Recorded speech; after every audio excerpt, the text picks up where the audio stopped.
Because only with this video, my like a metal man can share button. Yeah?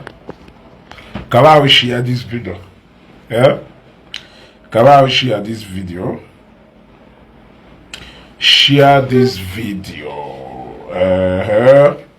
Yeah? Tag for the Angelo in this video.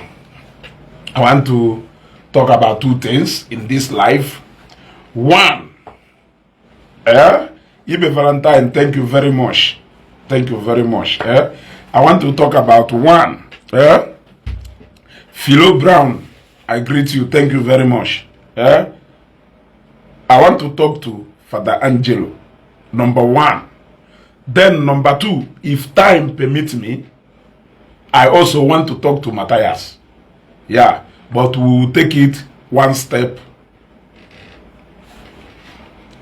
Maximus Patrick, Afrongoke Battle, you are welcome, brother. Because only in Eba, the best thing you can do for us here is to click on the share button. And please, I want you people to do something. I want you to drop a review on this page. I want you to drop a review on this page. I want about 20 people or 30 people. 30 loyal fans to drop a review on this page. Drop more recommendations on this page so that Kaiwe Saro Konaga. You wanna go? Christopher Chukwode, thank you very much. Emananda na ali ka nkweba. You wanna go? And ha na-eme everything possible within their means. Ka hafu na ha na court. You wanna go? Message ai. Ka ọ ghara ịda aga fa etu o si aga. You wanna go? But you can stop them from doing that. You wanna go? Joy, you shall greet you. You can stop them from doing that. The best way you can stop them from doing that is to drop your review. Review this page. You want to go? Rate this page. Only Violet, I greet you. Rate this page. Rate this page. Drop a review. A good one. And they also recommend this page. Recommend it. You want to go? Saloko. Yes. Yeah. Congratulations to one of my loyal fans and very dedicated. Shidubem. Congratulations, may your home be blessed. Now, forward to what I want to talk about today. Kinsley Okoha, I greet you. Young Fancy Emmanuel, I greet you. Som Kelechukwu Anayasinte. Egotago. Amomi fame. Afaga minuru, but keep watching the nonsense in the ekwu. Egotago. You don't even need to talk. The only thing you need to do is to run 440 or 360 away from this page without even dropping any comment here.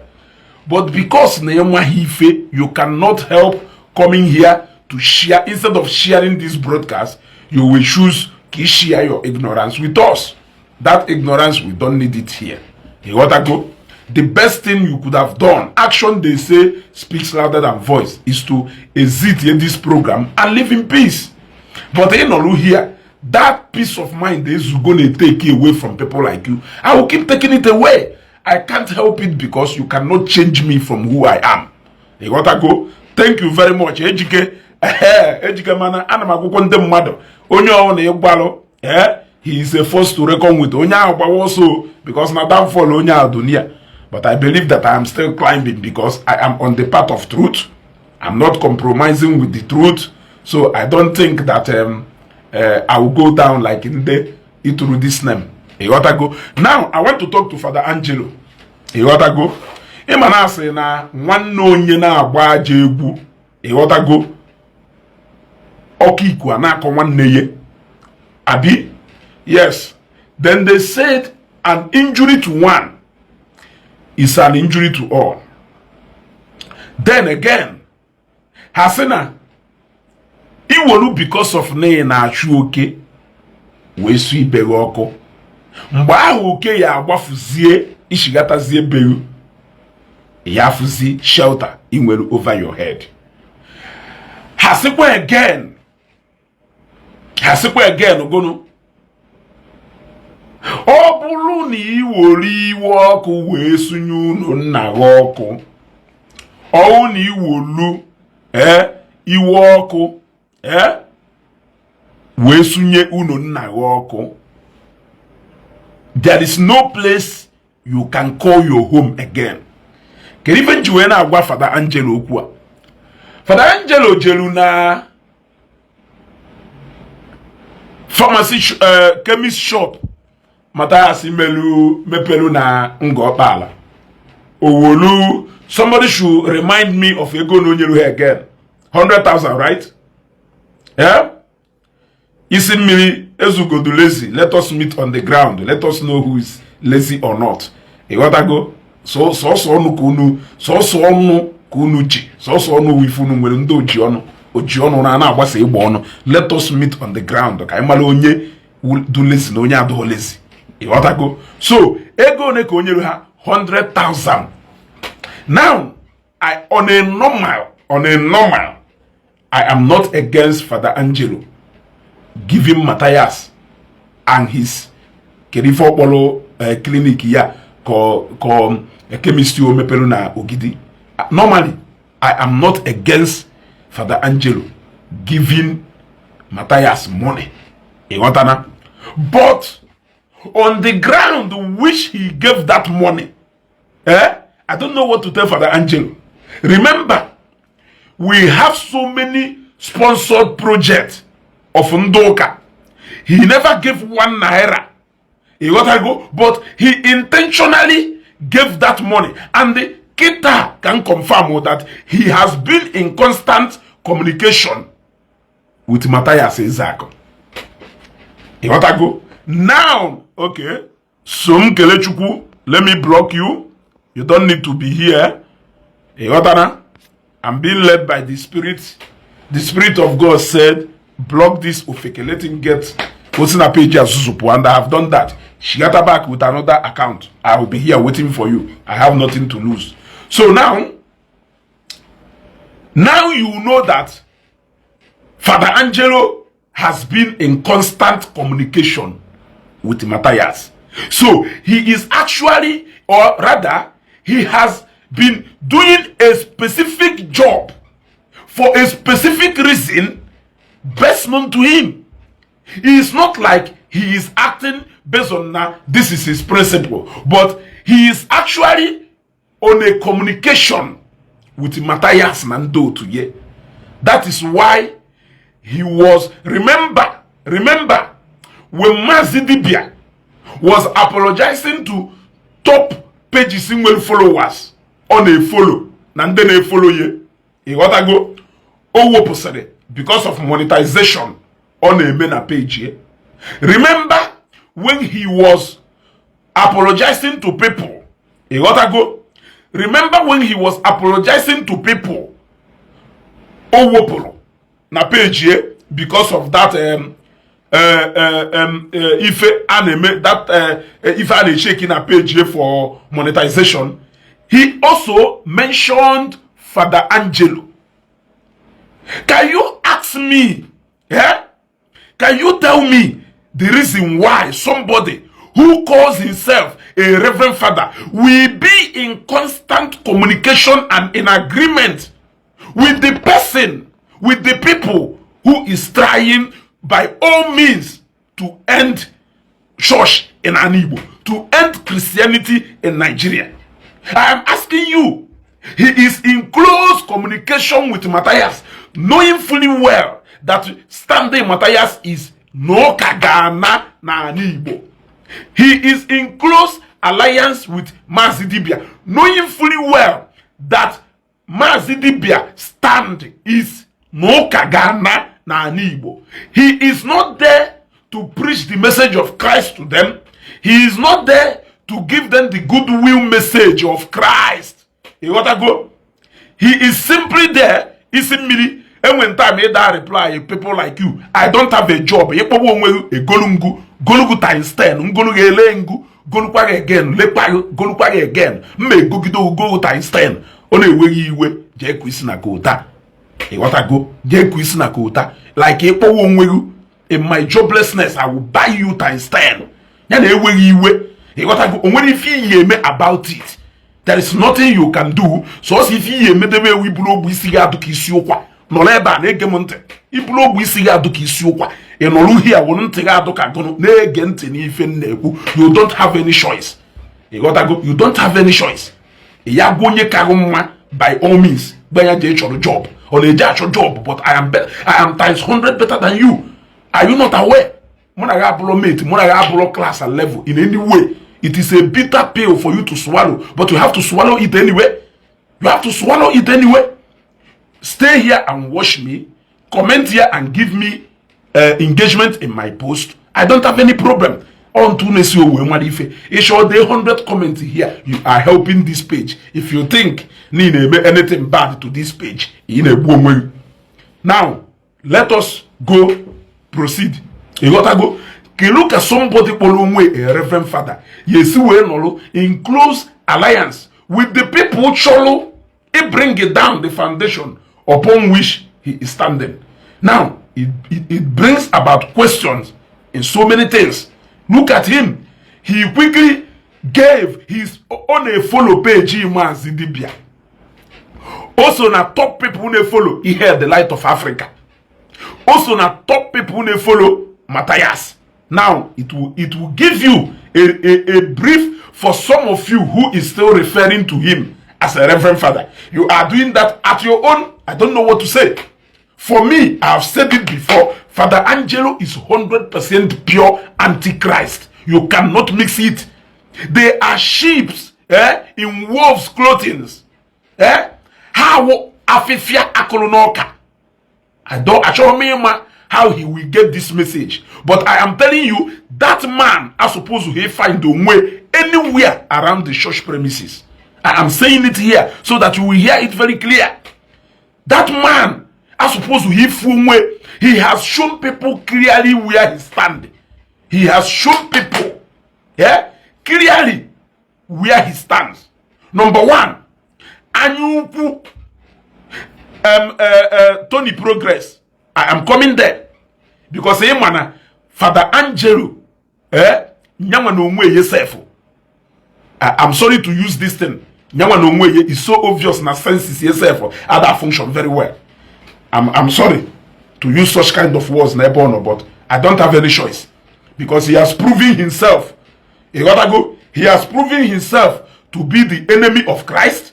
He has proven himself to be an enemy of Christ. He has proven himself to be an enemy of the church. So there is nothing anybody can do but to relate to him in the way which we relate to those people. Make up those meetings. Can you imagine? He is following Mathias so closely to the point that Mathias opened a chemist. He went there and donated 100,000. What exactly is he what point exactly is he trying to prove? I'm asking you, can you tell me, can you point exactly on a choco proof by giving that 100,000? Which point is he trying to make to prove? There are so many projects church undertaking. How many of them has he ever supported with 1 naira? How many of them has he ever supported with 1 naira? I am asking you. My message to Father Angelo is very clear. Now let me tell you, Mathias made it specifically clear that nande father niile, nando kochuku niile, nande bishop niile, nande pastor niile no na Nigeria undohi. Undohi how? You gotta go, including you, Father Angelo. You gotta go, including him, you, Father Angelo. You gotta go. Trend with Kama, isi mmiri kelafo onye nke ọzọ, she goes all the Ezeaku. Nolu here and again if you never any choice. You gotta go. Ichi kogeri ya kogeri je na page uje kogeri ye. If you nambia ba hebia ge, emano mo bia richogoku. For the fact that name on a page, man, you must listen to what I am saying. By fire, by force. You gotta go fight by fire, by force. Eche man in message to give and there are people to listen. Go to your page. You know katafu ke edelu Ezeaku is watching. But for now, Noru here na-ege ife na-ekwu. Ịghọtago mmadụ egbuwa isi ụna atụka aka oyiwo ụna na-egere ife a na-ekwu. Ịghọtago Mathias made it specifically clear. The same content in the create, you are here watching it. What difference does it make? I am actually succeeding in that content in the create. It would have been a flop. Nobolo. Nam created the content to more people. But you are actually here watching the content I am creating. What I go? So that is it. Okay. Trend with Kama Yapu here now. Okay. So, okay, isi mmiri join oyo ozugbo. Other people, let us continue. Ndozo na edekwa. Go. So now, I have never seen any day put on a page here. I have never seen any day this man put on a page here condemn wunda na waye na Jesus Christ will fake. Have you ever seen him done that? I have never seen him any day put on a page here. Send down no kayana. See her, he preaches and that message not wrong. I have never seen any day put on a page here. Wanda neku na ndocha de joker. Bafa na say that look at it. So I am asking you, what point exactly is Father Angelo trying to make? Where does he stand? Credible stand in all this controversy that is going on na Facebook? He seemed to be on the side of Mathias, Mazidibia, and other people more than he is on the side of the church where he is a reverend father. Now I am asking myself, if church is a scam, if Christianity is a scam, if everything about church is a scam, why is this still a Catholic priest? Why is this still a Catholic priest? Why can't he leave that ordination and go and marry? You see? Why can't he leave that ordination, that so-called ordination, and go and marry? I'm asking you. Sometimes that man they make hife.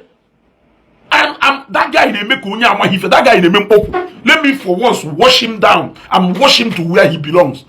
That guy they make hife. That guy they make hife. And I'm sorry to say this. That guy hife. That guy hife. I am asking you. These are people who are saying, except if that is where you stand. That is where you stand. But you are pretending. You are a sheep in wolf's clothing. That is what you are. You are a green snake in a green grass. That is whom you are. You are pretending that you are a priest. You are trying to put it, but you're not there. You're not there. Madonna Kotose. In Merike, you have any problem with somebody Kotoro after evangelist Bukobi because he is a human being like you. Omonike, you have a problem with anybody Kotoro, any pastor. You have a problem. You gotta go with anybody Kotoro church in any way. But what of people who are calling Christ? Yeah? What of people who are calling Christ? Yeah? Ejiofor. I am asking you, what of the people who are calling Christ Ejiofor? What of the people who are saying that Jesus Christ, that God the Father, God the Son, and God the Holy Spirit, that now to fake, that they don't exist? What of people who are saying that church where you are ordained as a priest, na church who is scam?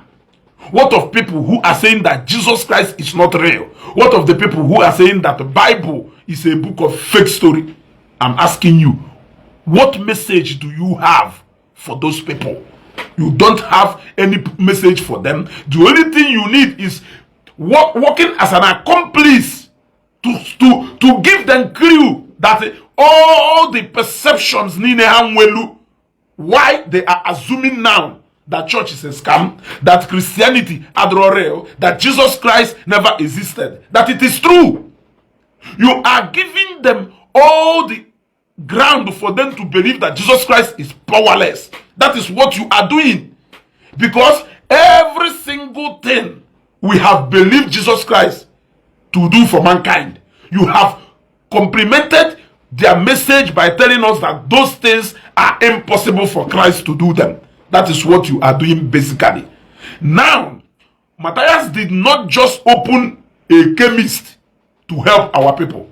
He opened that chemist to spite the church. He opened that chemist to support or to preach a message that will go contrary to what the church believes in. You supported what they are doing because that is where your loyalty lies. Very soon we will undress you and put you where you belong. Don't worry. Very soon we are going to undress you and put you where you belong. I am sorry to say, since I started talking about him, I have never used any but as long as he is supporting people who are calling men of God different kind of names from today henceforth, Madari Gadier Asofeke. Yes, Madari Arigadier Asofeke, because he has proven himself to be the greatest Ofeke of all time. You know, funde now the fellow men of God like you, the fellow fathers like you, the fellow bishops in the same family where you belong. In Olodia, Ana Ofafa, in Olodia, Ana Paligo. They are not just insulting you, not because that they believe that not the same God one go one and serve real. Not because they believe that not the same church in go one on real, but because they believe that you are complementing the message they are preaching. Imagine where somebody na-ekwu na nna m uwe onye ohi, na nna m uwe onye iberibe, na nna m amaghị ife, ana m support onye ahụ, na-achawa onye ahụ with a gift. It is very shameful. Bola. Yes. Ke side bebe hab.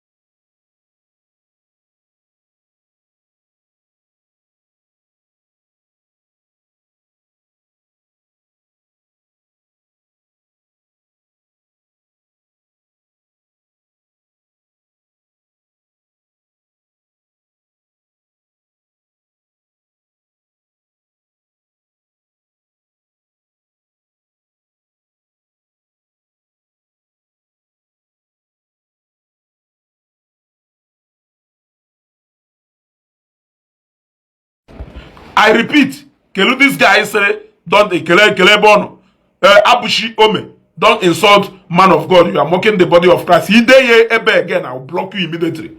He day ebe again, I will block you here. ASAP.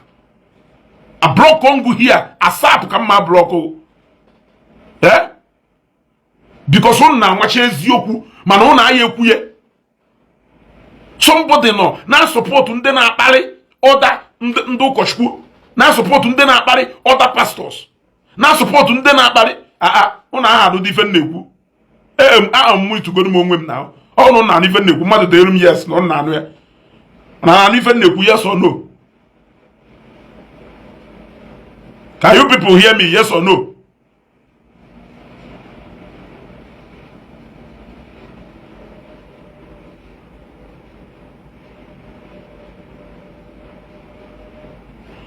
Oko na even nekwu. Kenneth Kaunda afaga wo is supposed to read the change afaga, because afaga is a typical difference. Kenneth Kaunda is a very wise man. You want to go? Kenneth Kaunda is a very wise man, but for somebody like you, enwe sense. Either as that name Kenneth Kaunda, obo se name ife, because all name ife. I will ask you, without the church, can you tell me the content Mathias yenwe? Ife. I want you to answer me. Without the church, without the pastors, yes, can you tell me the content Mathias, your personal Lord and Savior yenwe? ịmaghị ife ide ya ebe again agbapụ ngo na page ya izuzuru si ebe a pụọ dekwa again here in fact drop kwa any other content any other comment here ka m gbapụ ya ebe immediately ofeke ụfọdụ n'ime ụnụ amaghị ife unu enweghị sense mbụ ụfọdụ n'ime ụnụ ụbụrụ gbafuru agbafu from ụnụ yes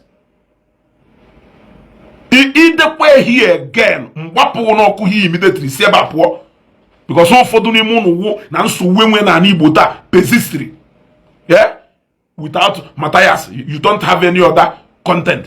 Can you tell me the content Mathias nwere ka ịmụ ife ka ị nwere sense yeah can you tell me the content Mathias nwere if not every day church this pastor that church this pastor that can you tell me one content o nwere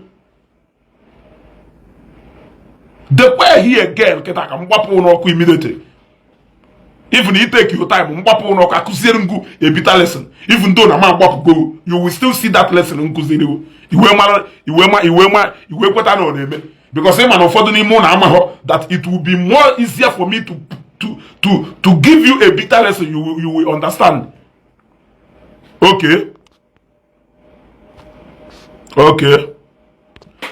off.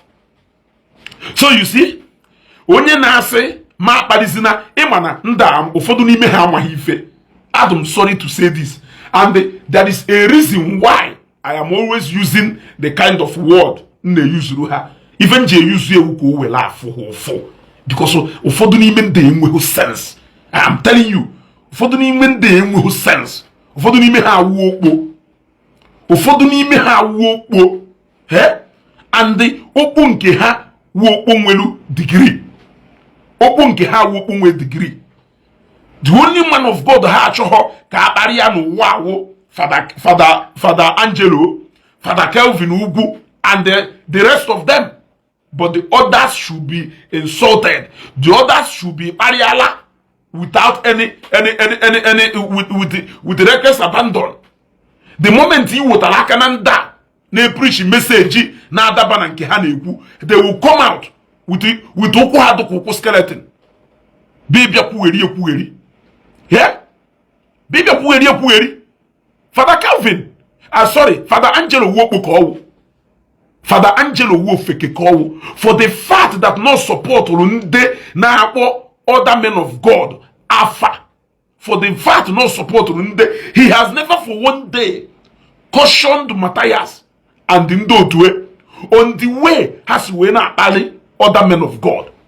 He has not for one day cautioned Mathias na Ndotwe etu has we na alonshi Ogunigwe hana alonshi to Ndoka.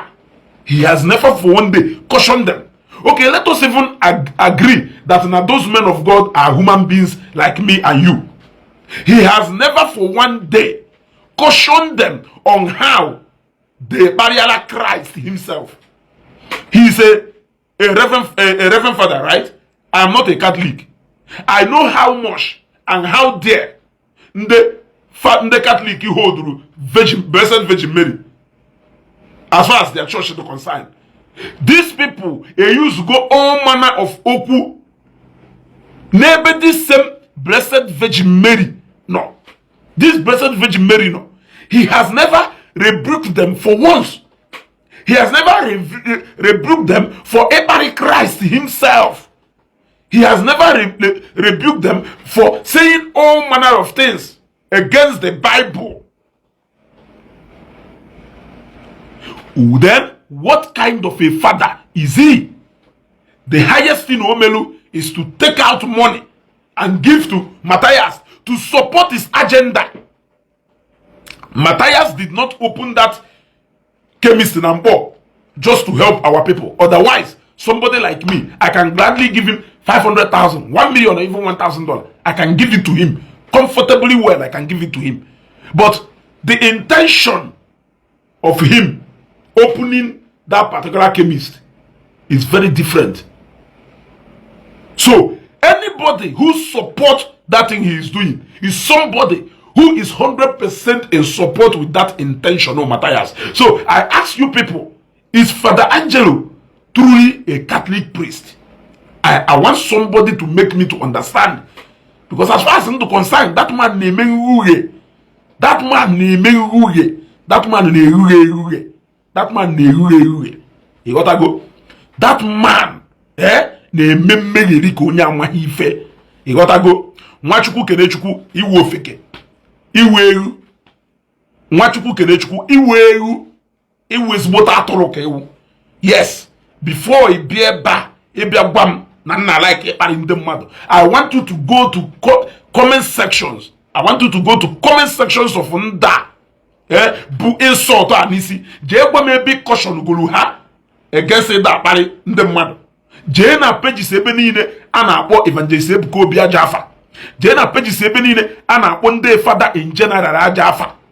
Jena comment sections ebe ana akpo ndo ka ndohi.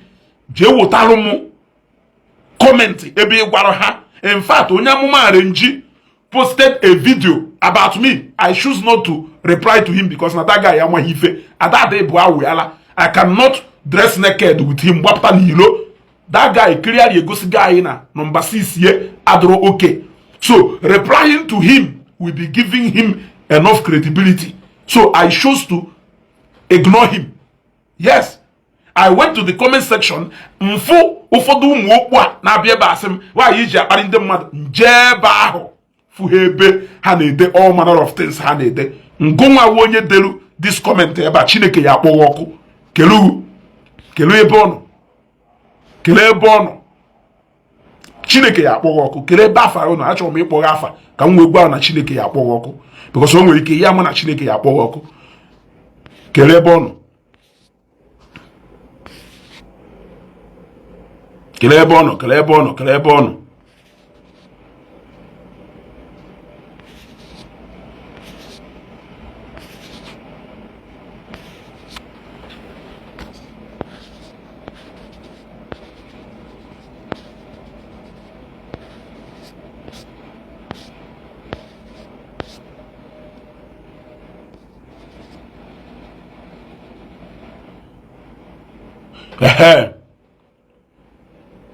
Mba, kelebe this guy did this comment. Mana ma akpọghọ ya afa kita. Oye kwem di now. I need to call his name. Ka m wee remind ya ye na ọnwa ife. No ofeke ka ọwụ. And ọkọ tuwebo again. Mgbapụ n'ọkụ. Izuzuru si ebe apụọ. Hama entertain. Nwachukwu Kenechukwu. Chineke ya akpọghọ ọkụ. Nwachukwu Kenechukwu. Chineke ya akpọghọ ọkụ. Gosi onwe ebe again ka mgbapụ n'ọkụ. You don't even deserve to be here. This page do reserved for some people of high intellect and not people like you. This place is not a place where we romance people's emotion. This is not where we entertain emptiness. This is not where we entertain them. Yes, you people are against insult. Unadro against disrespect. But uno against who actually that insult or disrespect to Igbo na Chineke aya kpọwọkụ as a mmadụ. Just wagodo one good reason in nothing less than 200 words. Tell me the reason why Chineke aya ji kpọwọkụ. Don't ebukunaka if he de carry 200 words. 200 words. But why Chineke aya ji we kpọwọkụ? Father Angelo, who a disgrace call to the Catholic Church. Father Angelo, who a disgrace call to the Catholic Church. Yes, even if you are not here to defend Evangelist Ebuka Obi as a person, why can't you defend that body of Christ which you swore to uphold? You were ordained. I got married because I feel like no, I cannot do this. Yes. You know what I go? I got married because I feel like no, I cannot manage to dedicate myself and my body into serving that Jesus Christ. That yes, I want to serve God, but I want to get married. Now, Ngunwawu Father Angelo, you gave up everything Moke supposedly they enjoy to go and serve Jesus Christ that is so powerless. You gave up everything Melu a man to the church, which is a scam. You gave up everything Melu a man. All the enjoyment is supposedly they as a man. You gave it up just for the Christianity. Ejiofor in the Bible. He said name Ife. Only money in my hife. In no sense. In no sense. Or only in sense. You will see what we are seeing. You think that when they are saying that all men of God don't know Nigeria, now do you think you are spared? Do you think that na Jesus Christ yaho ngonwa na ebelu in a shock ikusiela yetu esi efe in a shock you make a reference to what the Bible said? Yeah? Okay, Joe Nwago Chineke ya kpọwa ọkụ. Chineke ya kpọwa ọkụ aka ma asị nya kpọwa ọkụ kpọọ family go, but it is not their fault na ha mụtara ofeke dokago. So let me not even involve those people do innocent. E got to go. Obro their fault na ha mụtara ofeke na ewu dokago. So I will block you, but let me give you a piece of the message here take you home. It is not the fault of your family na ha mụtara ofeke dokago, because clearly you are a compound ofeke, compound one in capital letter. So zuzu out from this page because you don't deserve to be here.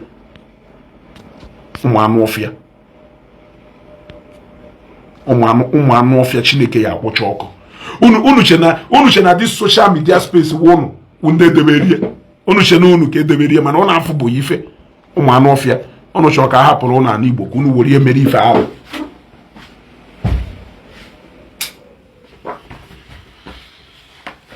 Ị na-akụrụ onye na-asị na nna gị amaghị ife aka. What are you trying to show people? Onye sịrị na nna gị amaghị ife, ị na-akụrụ ya aka. When have you ever yeah, this is eweniwe o mgbe ahụ ị na-akpọ m eweniwe o anọ m na burial, anọ m na funeral at that time. Ịghọtago? Eweniwe o. You see, you are clapping for them. You are entertaining them to keep either Akpari church, to keep either Akpari other reverend fathers, and not just you. Eh? There are how many of you can ordain the same day? Eh? Uzowulu Izuchukura fell. I have told you that I am not a regular content creator enough out there. Some of you who are actually watching my program, I can comfortably place you people on a payroll. If you think that I am a regular content creator like JPAC and all those people who don't have principle, you are mistaking it. I don't need you here. I am in this platform to share my idea, to share what I think, and I entertain intelligent critics. Yes, I entertain intelligent critics. I entertain people who criticize constructively and not people who criticize abnormally. I don't entertain abnormality here. I want to tell you, I am not okay. Obuefi, Hamzik, Oya, Zuzu out. So I am not here to entertain foolishness. I'm very sorry. I am not a regular content creator you see out there. It is better for you to understand this message and understand it very clear.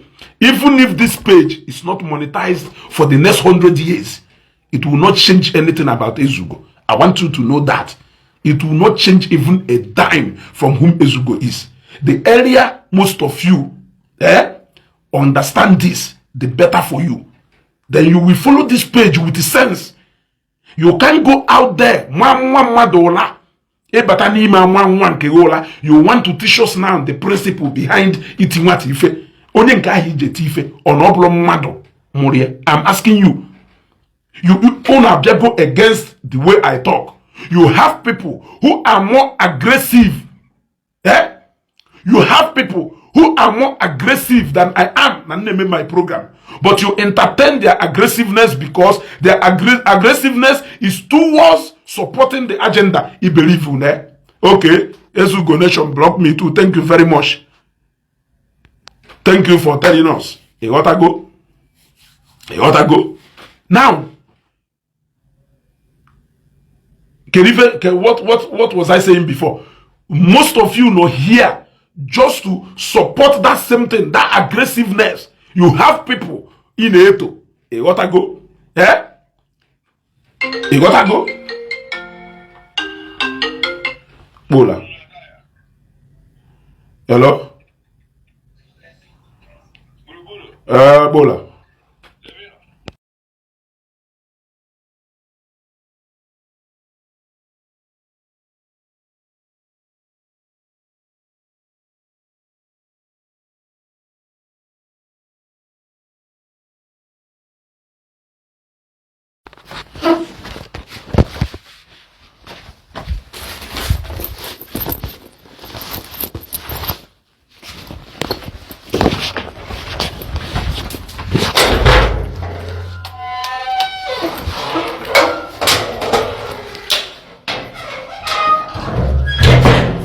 Bele. Kamputa o. Okay, ha nazita.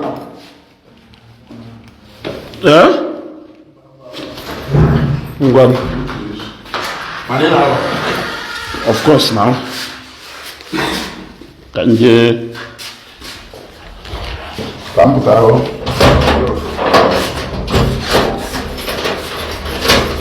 Mepere m gate ya o.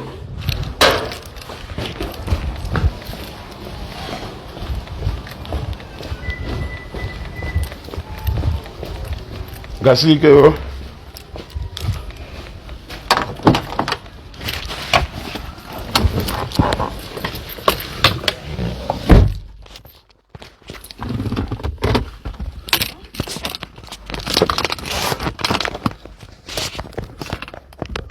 Yes.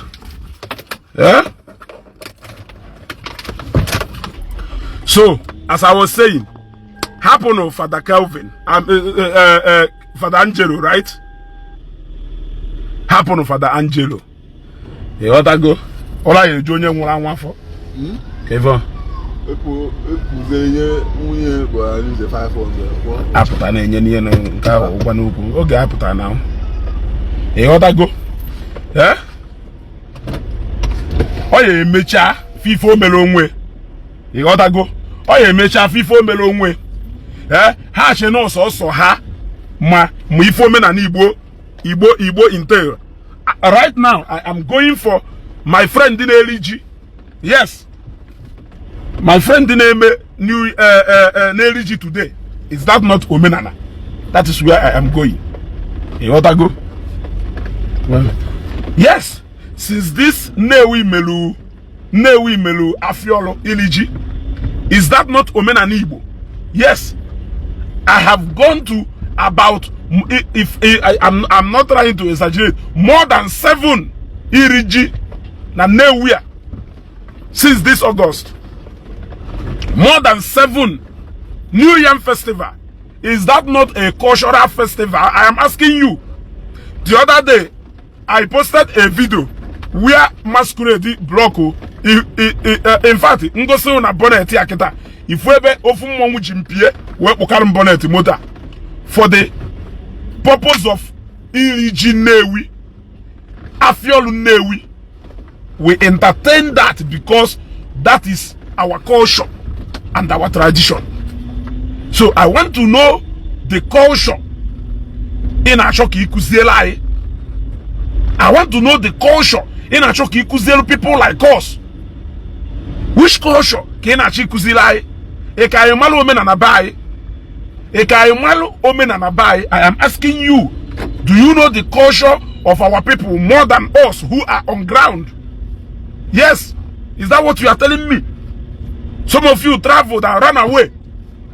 Us, we traveled and we still remember home. We visit home every now and then.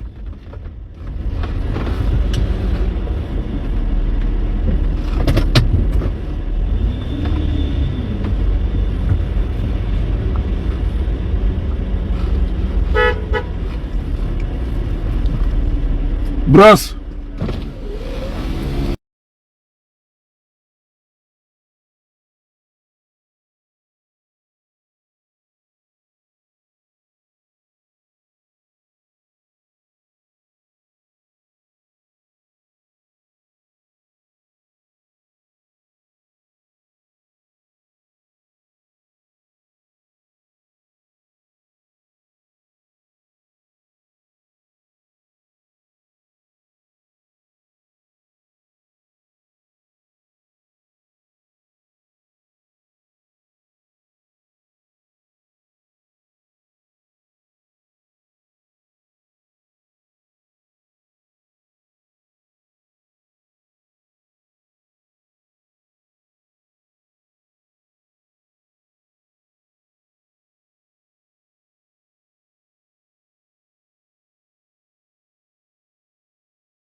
So, for the love of our culture, and they think that they know this culture, they are grounded in culture more than us. Father Angelo, because he entertained people na palindoka, na palindisiuka. You want to go? For me, I don't consider him again as a Catholic priest. You want to go? So henceforth, I will address him the same way I can address another Ezeaku. You want to go? The only respect him is the respect him as a human being like me. You want to go? Man, other bata, even magwa yoku, magwa a fellow human being like me. I will reply him without even looking back. Yes, I will reply him. Henceforth, we will begin to give him the measure in which he is given. It is very simple. It is very simple. I have never seen the day up on a Facebook who say, okay, Mathias, ufodu message unu na preach do okay. I support the message unu na ekwu nde mmadụ gaba hospital. Yes, but I support the message nke unu na ekwu na ụka ya ana. I support the message nke unu na ekwu na Jesus Christ adọghọkwara ya. I support the message nke unu na ekwu na Bible do fake. I support on this one. Man, so message I support on ya. Have you ever seen him come out to put that disclaimer? He will not do that because he clearly knows what he is doing. You people want us to sit down and pretend simply because he's wearing a white ever and no collar. You ought to go. Henceforth, somebody like me will reply him in the manner in which you deserve. I want to know why you are giving Mathias 100,000. As what? Can you the intention? Emenike, the former football star. Look, I went for a hospital outreach. Yes, I went for a hospital outreach during my birthday. You can go to any hospital and give them that money. Yes, you can go to any hospital and give them that money. You can go to any hospital and give them that 100,000. It is still the work of God that you are doing. You trying to give it to Mathias, who you know the foundation of his message. You know what forms the foundation of message in Mathias. So you know clearly what you are funding. You know clearly the message you are funding. Yes, clearly, aim at the message in our fund. You cannot even pretend that you don't know. Yes, you cannot pretend that you don't know. Eh? So, Father Angelo, Father Angelo nearly 100,000. Well support what they are women in the hospital. And you are telling me that that man, he want us to continue looking at him because no Akwa. Why will he want us to respect Akwa Hoi? When he is not cautioning Mathias, I respect Akwa for the does he mean Akwa when they any direct when that is fair? I'm asking you. Sometimes let us be logical in our thinking and approach. Yes. Let us be logical.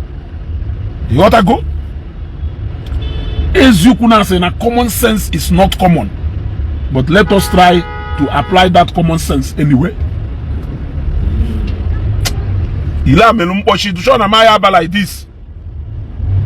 Yeah? Let us try to apply that common sense anyway. Yes. Hey, can see about. Hey, motor block Panamo.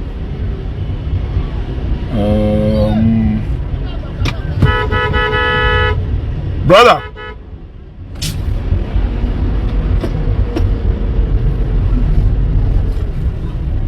Yeah? You are insulting my own father. But when I insult your own father, you want to come and teach me what respect is all about. You gotta go. I want somebody to actually confirm to us. Father Angelo is or a priest called Ejiofor. Yes.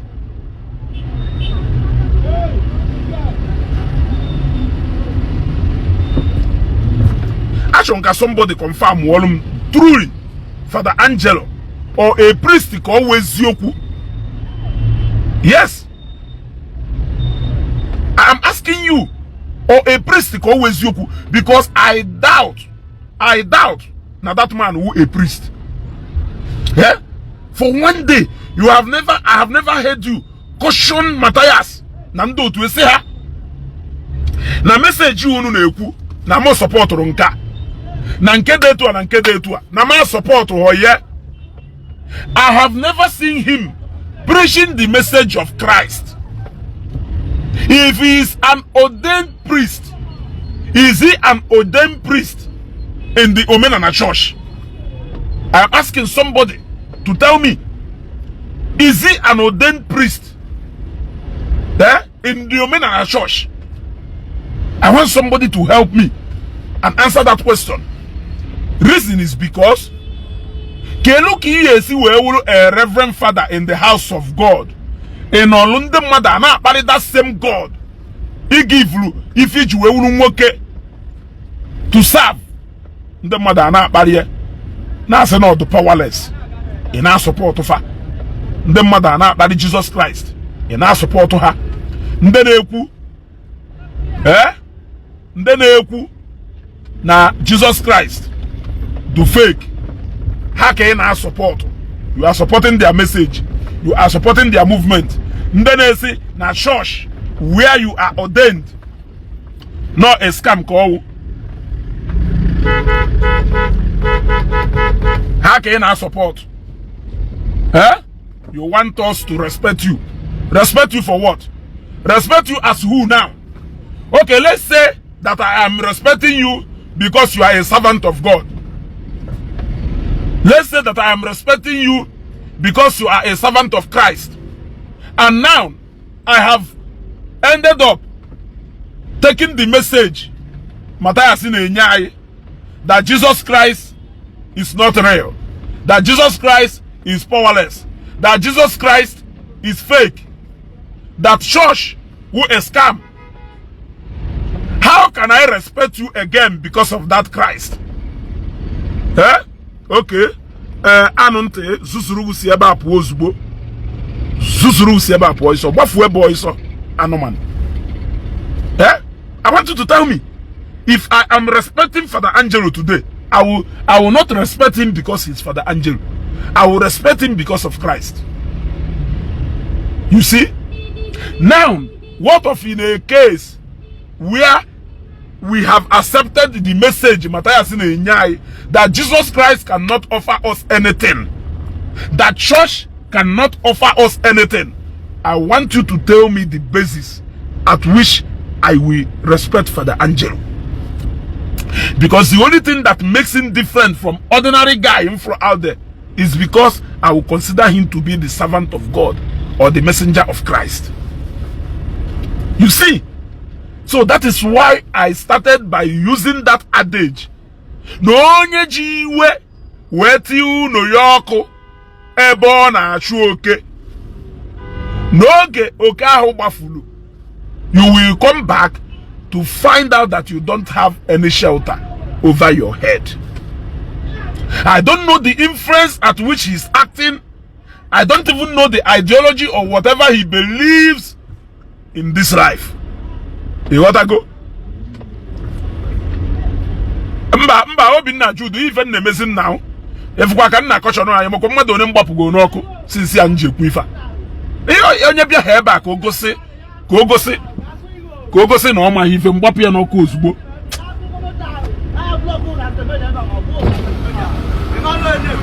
Oga block on ife a ka onye aga ka this lane do free now.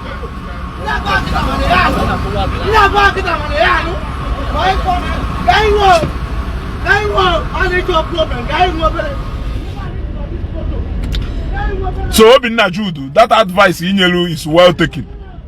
I don't even need to mention anybody's name. Just Bapuhano Kuzbo. That is the imbalance. You have to go.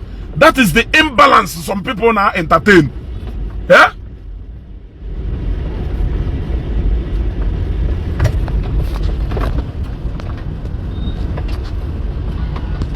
Okay.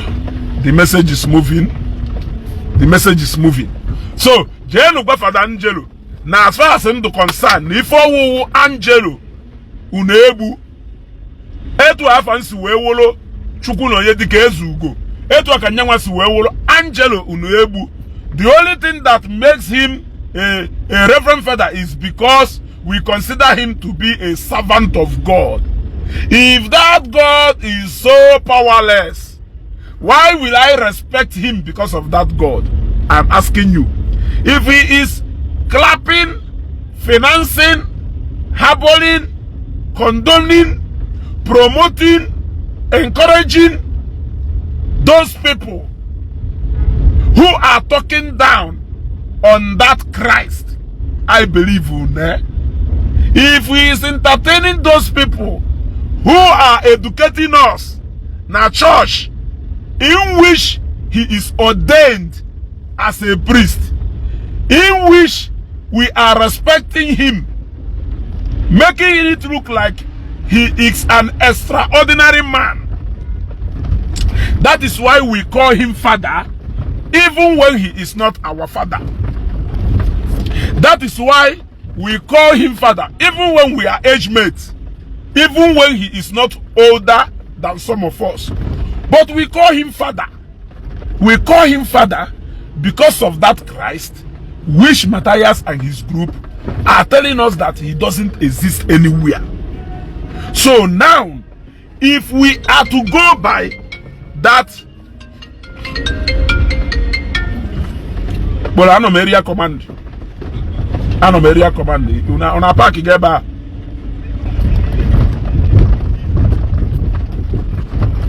Okay, no worry. Yeah, you see, so we cannot.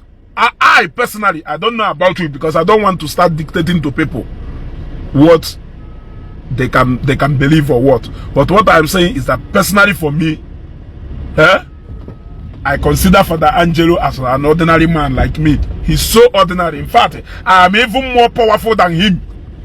I'm more powerful than him. When he fall, you know when Ezeaku no more he fall. He gotta go.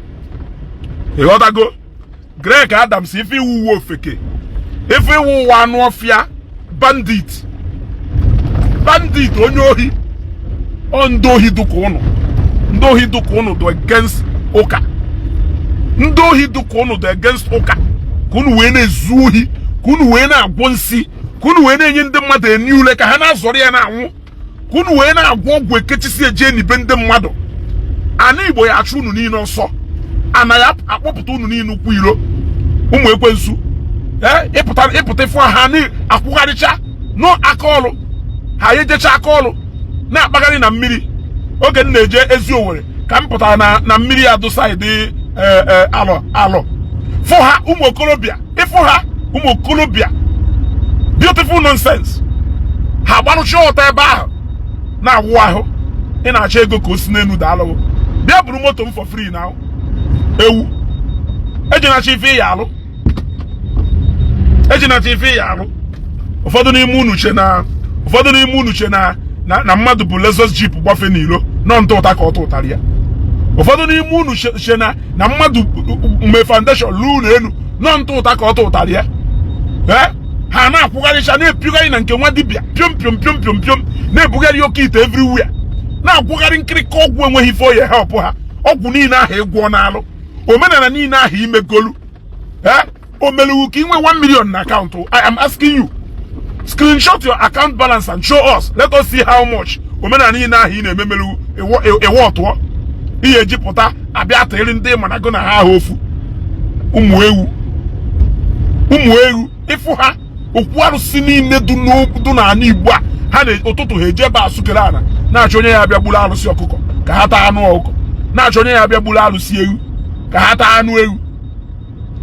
Ịfụ ha ya agụ ahụ ha ya akpụ isi ruo onwe ha n'unyi nya gbawuo onwe ha n'ezi ọha ncha niile smartphone in wrong hands.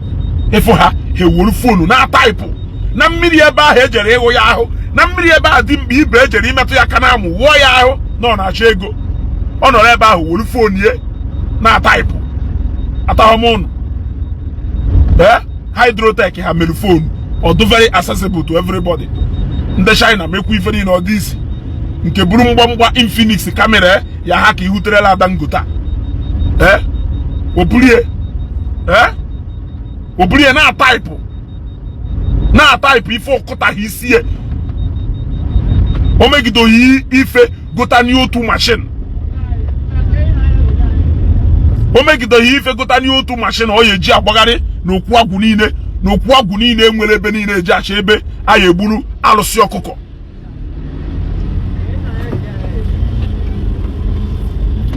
O megidoghị ife gota nwa ofu machine ọ ya-eji akpagharị n'okwu agwụ eji acha ebe ọ ya atọ ọkụkọ. Chekina onwezikwa ife ọzọ ọ na-eche onweghị ife ọzọ ọ na-eche ọnụta nwaanyị anụta ifu ebe ha na-eti nwa mmadụ ife ha na-eti nwa mmadụ ife ha na-etinye ka ha ya etiwu ụfọdụ n'ime ha na-eje n'ụlọ nwa mmadụ na-achọ ka ha tiwuo ya etiwuo. Ha nụrụ nwa mmadụ ha na-achọ ka ha tiwuo ya etiwuo.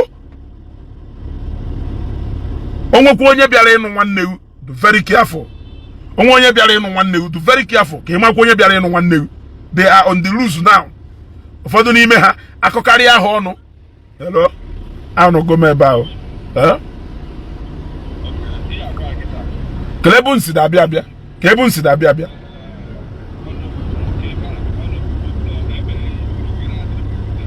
Hia na ka nọ n'fa na ime emu mpụta n'ọbịa kwụrụ.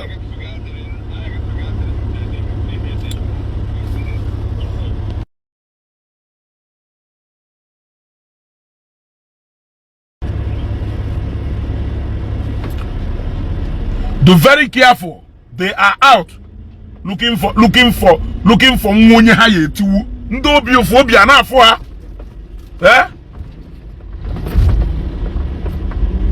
Nwaba TV igota n'ihe moto aka nko. Nwaba TV igota nwa moto aka nko. Ewu igota nwa moto a ga-egosi anyị moto ya na-agba. Ewu ga-egosi anyị ife nọ n'ime ewu Toyota Highlander 2006 model. Jee na Bega browse ya ka ife go na-ele igota nwa ka nko. Gosi m moto ya na-agba. Ewu ị na-akọ ọnụ ndị ọkada. Gosi m moto ya na-agba. Ezoro m moto nọ na ya anọ. Moto nọ na ya Toyota Highlander 2006 model. Jee kwee ya ọnụ ka ịmala ego na-ele. Ọwụ na ị nwere as your network. I want you to show us. Ị na-aza Nwaba TV. Ịghọtakwa ife ngwa Nwaba TV. Moto nna agba ahụ Toyota Highlander 2006 model ka nọ na ime ya ife a. Ịnwe ego na-ele. Jee kwee ya ọnụ ka ịma na ị nwere that money. Markene na ị nwere that money. Iwe kwuo na moto 1976. Kedu nke ị nwere bicycle iji aga. Igoda na moto sisi nne ji mụ ime ego na-ele moto. Ime ego na-ele fuel. Yes. Do you know how much they sell fuel? Ka ibido ebe a. Ịbatara na filling station sisi nne ji mụ were ego gbalu fuel.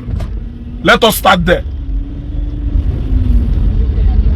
Nna chukwu gị na-asa m atakwere ene m anya ka isi okpo. Ị na-akọ ọnụ ndị ọkada ịgbafe onye ọkada ọsị bụrụ ngwangwa moto si ebe a pụọ. Meanwhile ife obu machine tikasịcha n'ala etikasịcha. Etu akụnụ ya esi pụta na-amaghị ndekọ ụnụ ndị ịma na ụmụ ha ebe ife lulugo na ha ụnụ a na-amaghị ha. Yes, ndị ịma na clearly nwe ebe ife lulugo na ha. Onedo ka a ekwu hapụ ibe.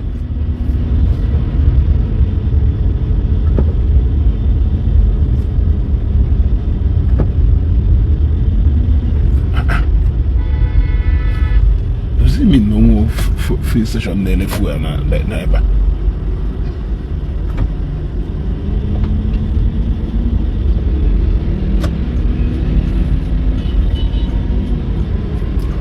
Ụmụ ewu